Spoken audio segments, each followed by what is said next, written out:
Olá, meus caros, aqui é o professor Ezequias e vamos dar continuidade ao conteúdo. Hoje fazendo a parte 2 sobre potencial elétrico. E falando em potencial elétrico, a gente vai começar falando do potencial elétrico em um campo uniforme. Como assim, professor? Essa é uma aplicação específica a um campo elétrico uniforme. Mas o que é um campo elétrico uniforme?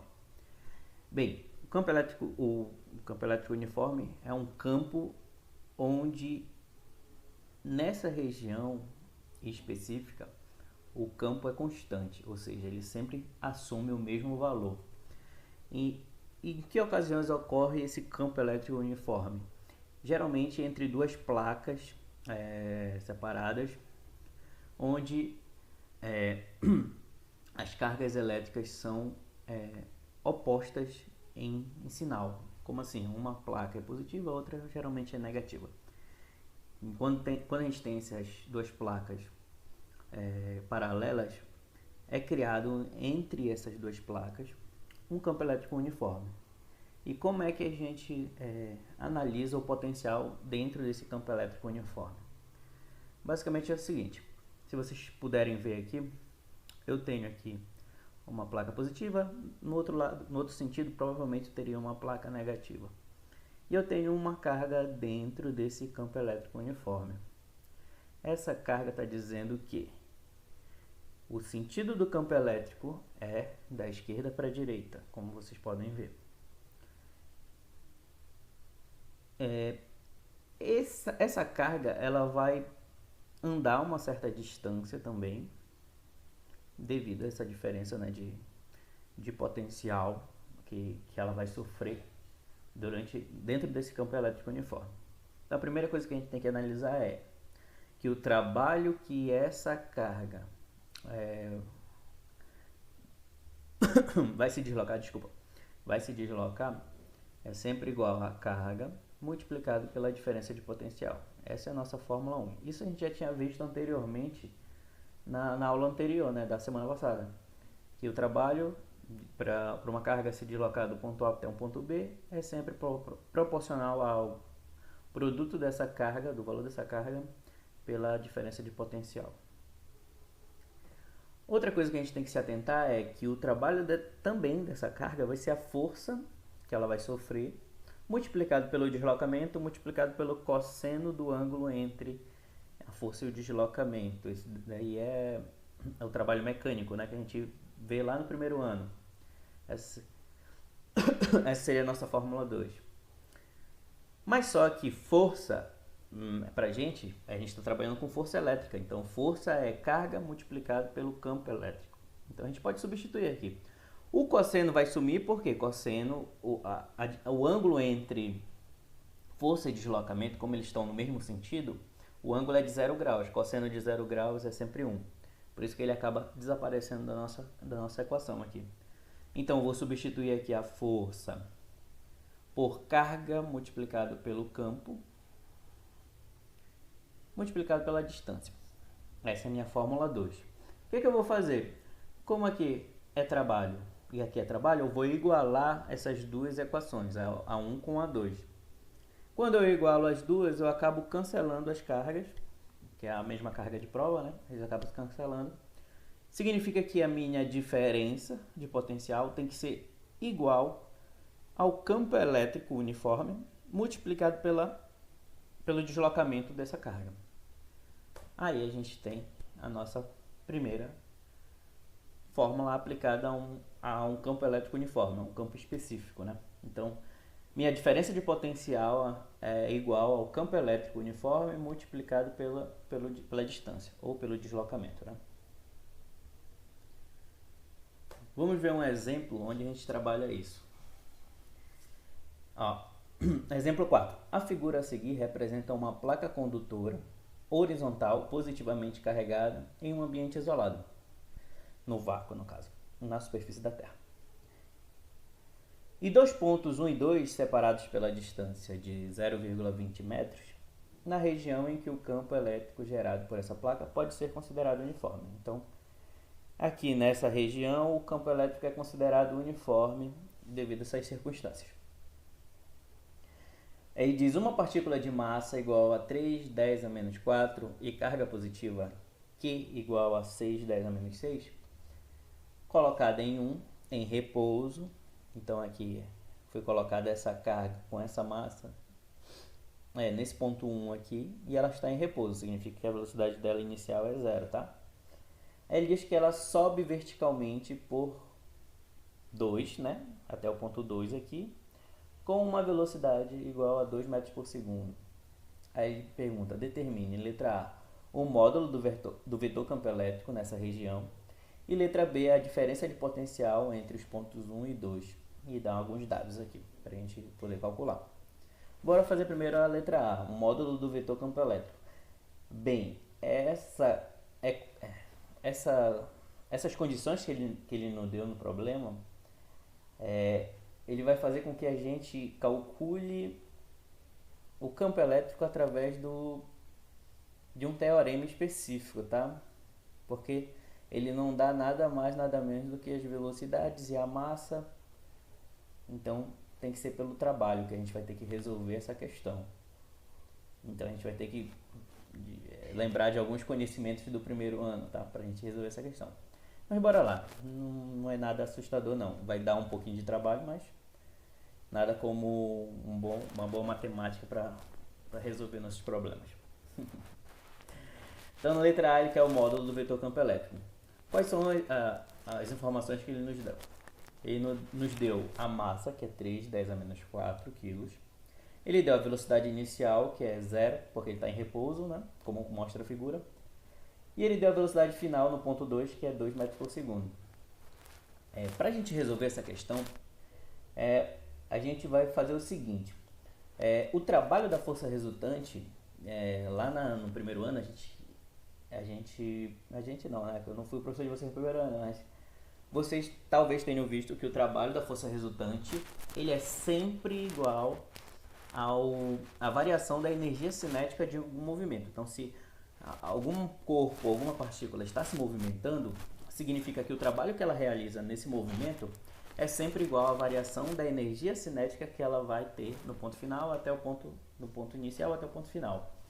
Então, esse é o teorema chamado teorema da energia cinética, que diz que o trabalho aplicado em um corpo é sempre igual à variação da energia cinética no ponto final até o ponto inicial.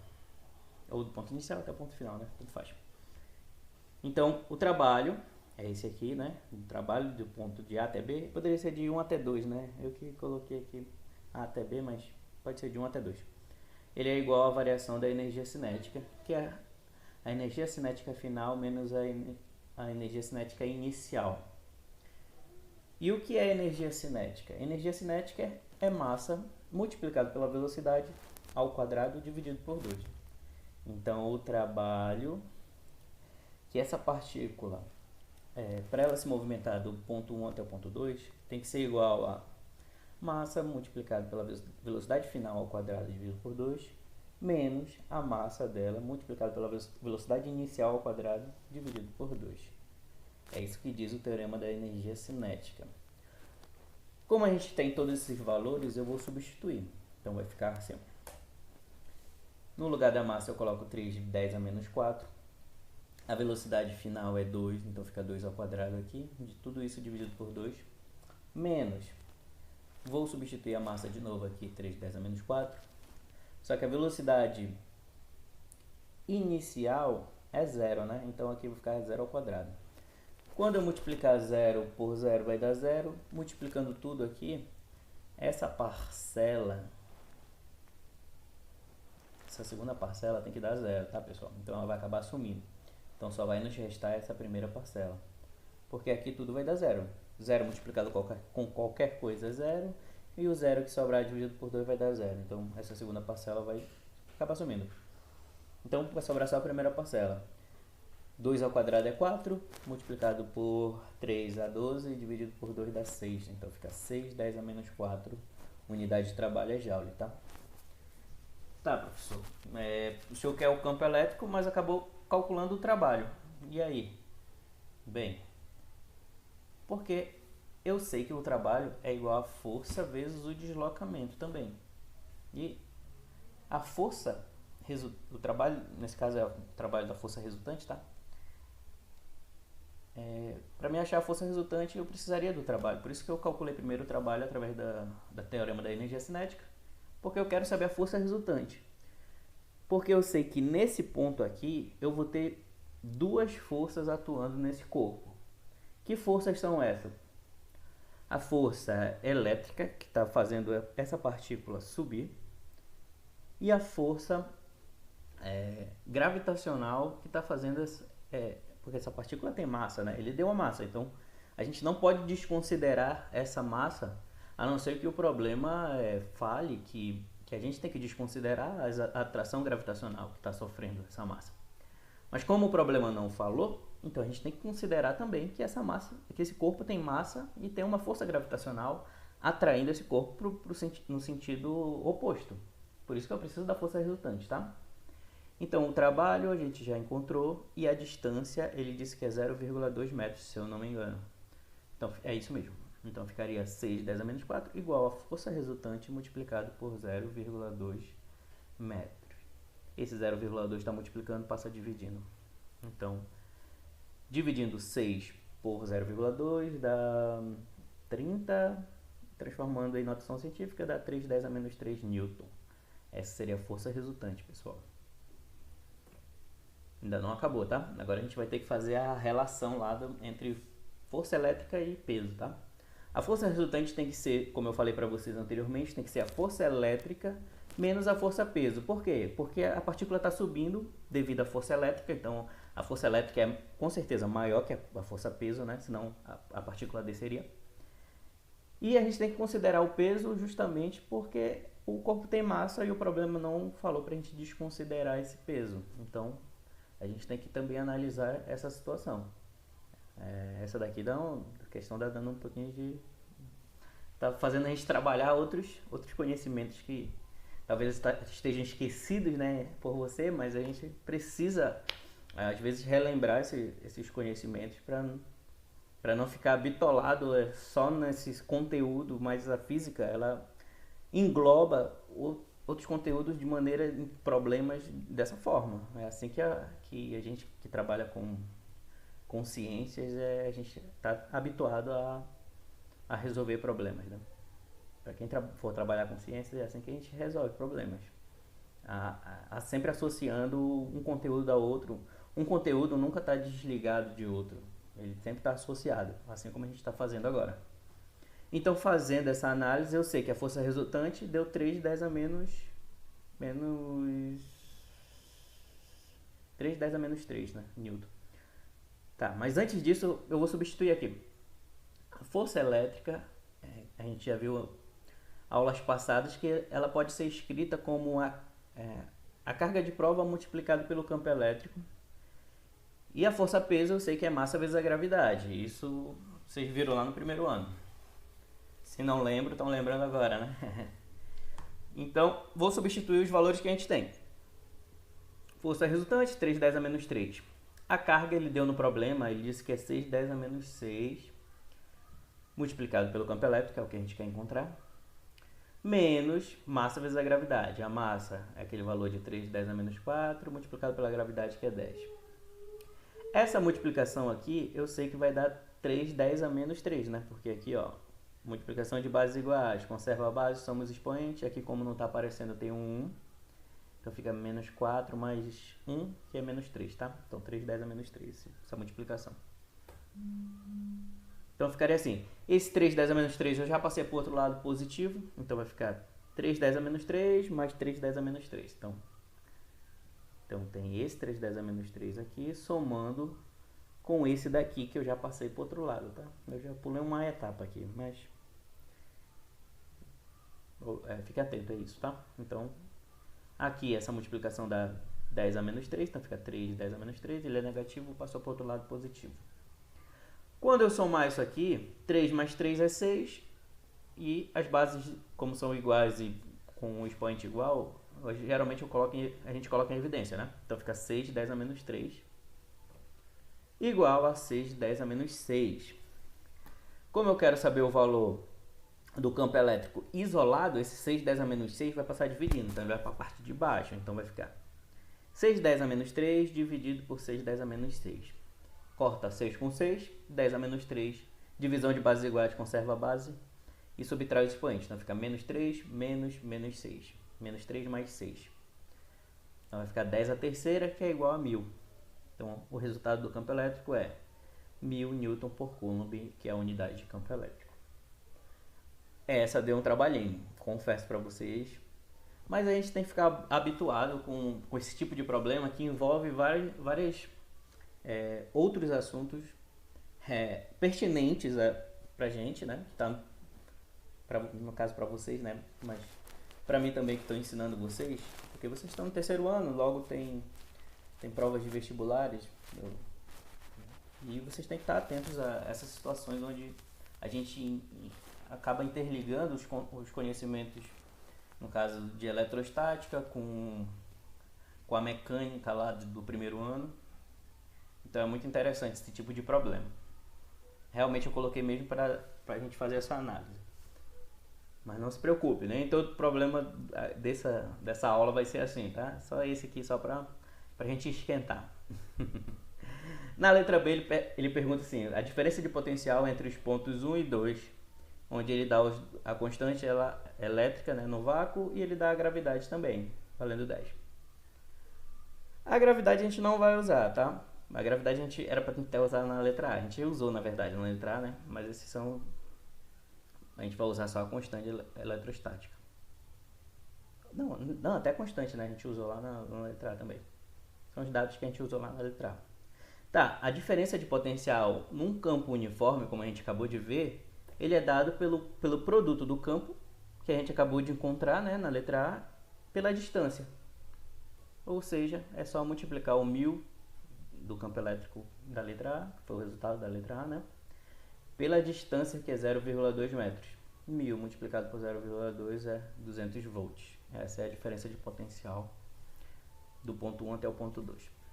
Então, só isso. Então, o trabalho maior estava na letra A mesmo. Na letra B é só multiplicar. Outra coisa que a gente tem que se atentar aqui é sobre as superfícies equipotenciais. Como o próprio nome já diz, são superfícies onde sobre aquela superfície a gente vai ter o mesmo potencial para todos os pontos que tiverem naquela superfície. Como assim, professor? Vamos olhar aqui, ó, essa primeira figura, que é sempre a mais fácil de observar esse tipo de situação. Então, se você vê as linhas vermelhas, elas representam as linhas de força de um campo elétrico.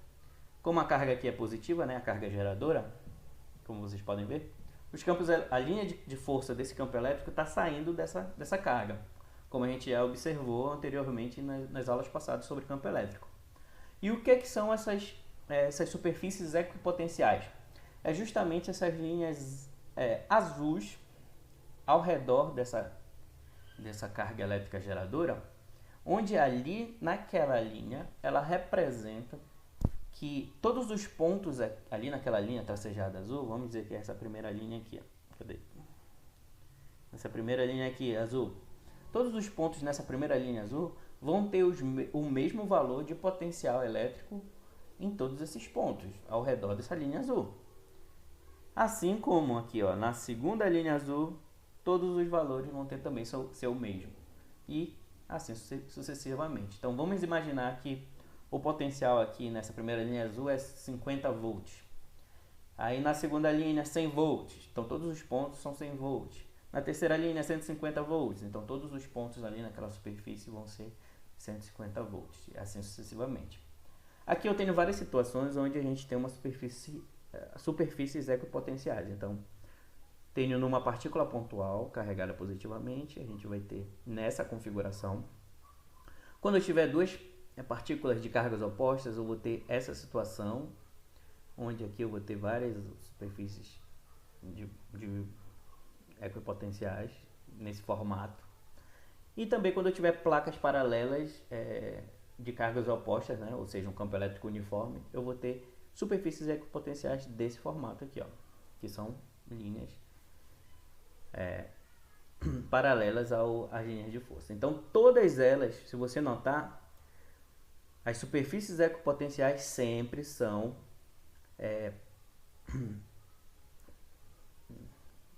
perpendiculares, né? Essa palavra eu estava tentando lembrar. Perpendiculares às linhas de força do campo elétrico. Então, elas sempre são perpendiculares. Então, se as linhas de força do campo elétrico estão para cá, as superfícies equipotenciais estão perpendiculares. Tem que estar assim. Então, sempre as superfícies equipotenciais são perpendiculares às linhas de força de um campo elétrico, tá? E elas sempre têm o mesmo valor nessa superfície. Então, por exemplo, aqui, num campo uniforme. Nessa linha aqui, se um ponto aqui tem um potencial de 1000 volts, todos os pontos nessa linha vão ter o mesmo potencial de 1000 volts, tá?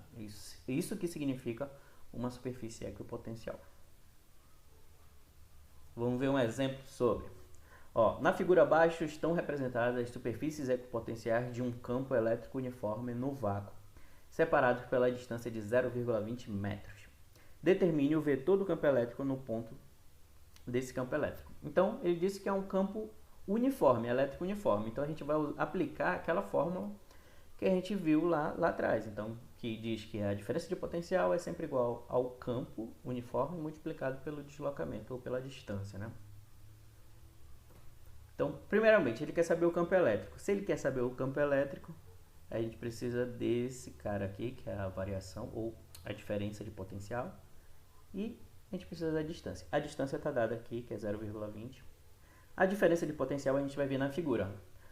Se eu quero saber a diferença de potencial, ele diz que a distância é entre 500 volts e 400 volts, ou seja, a diferença de potencial é a subtração desses dois valores. Então, 500 menos 400 dá 100. Então, a diferença de potencial tem que ser 100, né? É só subtrair os dois valores de potencial das duas superfícies, igual ao campo elétrico multiplicado por 0,20 ou 0,2, que é a distância. Esse 0,2 eu vou passar dividindo, porque eu quero isolar, né? Eu quero saber o valor do campo elétrico, então tenho que isolar esse campo elétrico. Então, esse 0,2 vai passar dividindo, então vai ficar 100 dividido por 0,2, que é igual a 500 Newton por Coulomb, que é a unidade de campo elétrico. Só isso. Não tem segredo, tá? Outra coisa que a gente tem que entender, e para a gente finalizar esse conteúdo de potencial elétrico, que o potencial elétrico em condutores vai ser um pouquinho diferente quando é só apenas um ponto ou uma carga pontual, tá? Nos condutores, dentro desses condutores, o campo lá ele é zero, tá? Ele é nulo, não tem campo elétrico. O que isso significa para nós? Que o meu potencial ele tem que ser constante, ou seja, dentro de um corpo condutor, o potencial vai ser constante, ou seja, ele vai assumir um valor específico. Ele vai ser só esse valor dentro de um potencial, dentro desse corpo, né? Ele vai ter sempre esse valor de potencial. E como é que a gente calcula esse potencial dentro desses condutores? Ele é calculado pelo produto da constante eletrostática multiplicado pela carga que esse condutor tem, dividido pelo raio, esse Rzinho aqui, ó, pelo raio desse condutor. E dentro desse potencial vai ser sempre esse valor aí de valor constante, tá? Agora, fora dele ele vai variar de outras formas. Então, fora dele, a gente vai continuar usando a distância desse condutor até onde a gente quer calcular. Mas, dentro desse condutor, a gente vai usar o raio que ele tem, tá? Então, se ele for uma esfera, a gente usa o raio dele, tá? Que geralmente a gente trabalha com esferas, né? No caso desses potenciais aqui no ensino médio. Então, geralmente a gente vai usar o raio, tá? Mas se ele fosse outra figura, a gente teria que usar a geometria dessa outra figura. Mas para facilitar o problema, no ensino médio a gente acaba usando figuras esféricas, então a gente acaba usando o raio dessa figura esférica. Então, vamos calcular então o potencial dentro de uma esfera dessa. Então, uma esfera condutora de raio igual a 0,10 metros tem carga elétrica positiva igual a 2, 10 a menos 6 coulombs. Determine o potencial elétrico no interior dessa esfera, sendo que a constante elétrica é 9, 10 a nona. Então, Se ele quer saber o potencial nessa esfera, a gente vai usar a carga, a constante eletrostática multiplicado pela carga dividido pelo raio dessa esfera. Se eu sei que a constante eletrostática é 9 10 a nona, a carga é 2 10 a menos 6, eu multiplico os dois, dividido pelo raio, que é 0,1. Então, 9 vezes 2 é 18, e a base 10, multiplicação de base 10 a gente conserva a base e soma os expoentes, então dá 10 a terceira, e divide por 0,1. Então, o potencial dessa esfera, no interior dessa esfera, vai ser 18 multiplicado por 10 a terceira, dividido por 0,1, transformando isso em notação científica, fica 1,8 10 a quinta, né, volts. E galera, esse foi o nosso assunto. A gente encerrou o assunto de potencial elétrico. Qualquer dúvida, entre em contato pelo WhatsApp, pelas nossas mídias sociais, tá? Nossas mídias digitais, digo. E é isso, galera. Bom estudo aí. E eu espero que vocês tenham entendido um pouco mais sobre o potencial elétrico. Um abraço.